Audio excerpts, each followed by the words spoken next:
My dear brethren, this would be, were it a weekday, the feast of St. Bruno, and hence it is a day also for us. And in that wider context, I'd like to communicate a few thoughts taken initially from the first reading and on one phrase of the same. It's what in Latin comes through as redeeming the time. Redimentes tempus. Now, there's a whole program in that phrase. It is what we are up to in the monastic life. All time is channeled.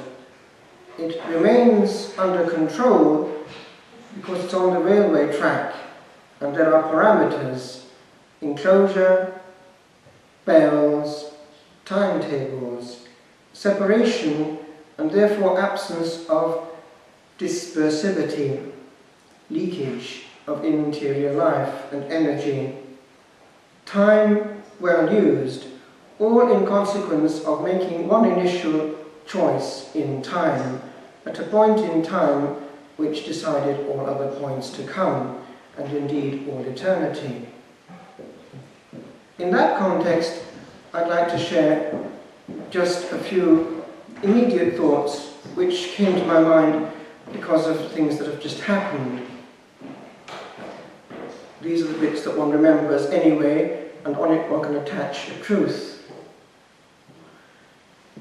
Just yesterday, a lassie came to the door, brought by her mother and her sister, obviously very ill. And it turned out that she had a very serious form of cancer. She was 28, she was attached to things medically, and her head was covered in a bonnet to hide things. And she was swollen there. Obviously a serious tumour, it seems, around the abdomen area. So she came in and we prayed together. And it was interesting to see how a person of 28, when it comes to the crunch, prays hard.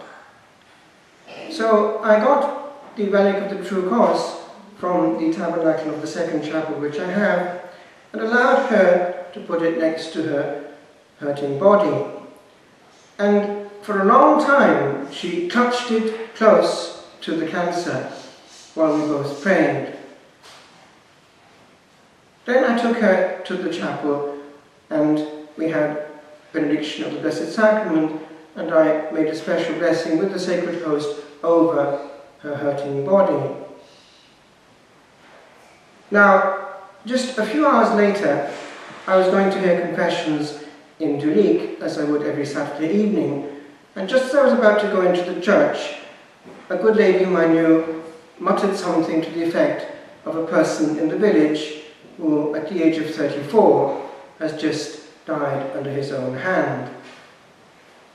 And the two being encountered, as it were, within that short arc of time hit me as being two extreme cases of the same. One, and in fact that was what she was coming out with, this poor lassie at 28, there are too many things to live for, to abandon the struggle. My body is fighting. That is, there was an upbeat in her and she was determined to get over, even though the odds were against her, because they had refused to give her any more chemotherapy because her body was not responding. The other, at the age of 34, had, perhaps in a moment of weakness, decided himself to end it all. Life was not worth living for. Indeed, just was the previous day, a lady was with me for a long time, and she had a couple of things on her heart, including one thing, I believe it was her brother-in-law, whom they had been seeking and seeking, and eventually had found him hanging on a tree in a thicket of the wood. They had found his jeep, and therefore they saw where he must have gone, and there he was, at the age of 56 in that case, having also ended it all. Now that brings me to that great moment, which is the great equalizer, that moment of tempus, of time, in which all is decided. And therefore I went to our great author, William Shakespeare, and I thought, no one better than he to crystallize a man's thoughts at that cosmic moment. You know some of these lines already, but they bear hearing again. Hamlet, Act 3, Scene 1.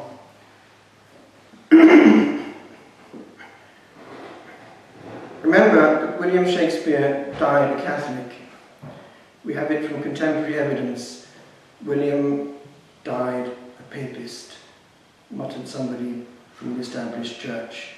In the north, they hid their faith so as to be able to conform and survive and get away with it, but we know what their faith was, and all his works reflect it. That then is the backdrop, and by the way, this makes little sense to a man now in the 21st century studying this as just a piece of literature. It's far more. It's philosophy, theology on the stage. To be or not to be, that is the question. Whether 'tis nobler in the mind to suffer the slings and arrows of outrageous fortune, or to take arms against a sea of troubles, and by opposing end them. To die, to sleep, no more, and by a sleep to say we end the heartache and the 1,000 natural shocks that flesh is heir to. 'Tis a consummation to be devoutly wished. To die, to sleep, perchance to dream. There's the rub. For in that sleep of death, what dreams may come when we have shuffled off this mortal coil, must give us pause. And he doesn't go through with it. This one, these two did. And today they are dreaming. Today they are sleeping. Today they are seeing what we cannot see.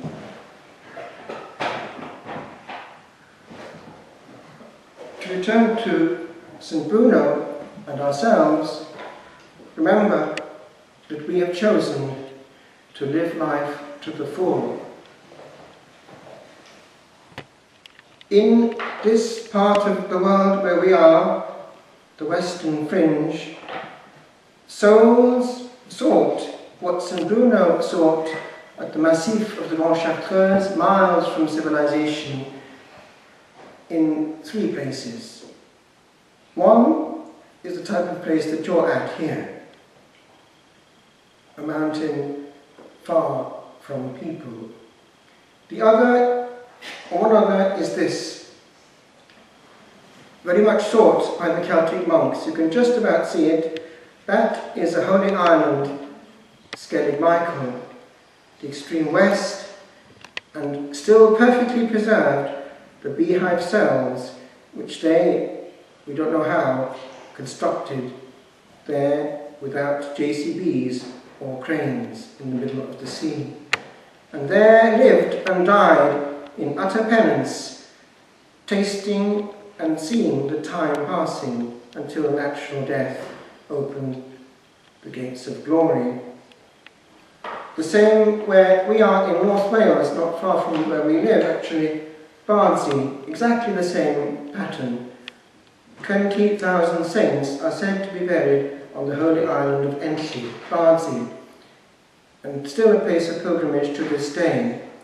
Difficult of access because of the violent seas, but there a place, if one goes, where no cars or television invades the sound of silence, the same sound Bruno heard, the Massif of the Montchartreuse. And here is the third form, very high ground. St. Patrick, of course, on Croagh Patrick was there. Ireland is not a place of great mountains, but the equivalent does exist in Europe, and here is a good example. This is not the holy mountain of Athos, the Hieronoros, where there's a whole republic of monks. It's another centre of monastic life inland in Greece, Meteora, which means meteors. And if you look at this, you can see the extremes to which they went to find quietude and emptiness and absence of complication from men. These perpendicular rocks drew monks over the centuries, and eventually even nuns. They're still there to some extent. And it was so radical, the separation, that they had to get up not by what they do now, some kind of track or road, but by a basket. And they would heave up anyone who wanted to come in this big basket on a rope. And the pulley would winch the man up, and the rope would not be replaced until eventually it snapped. A gentle reminder that we do not want monastic tourism in this place. Thank you.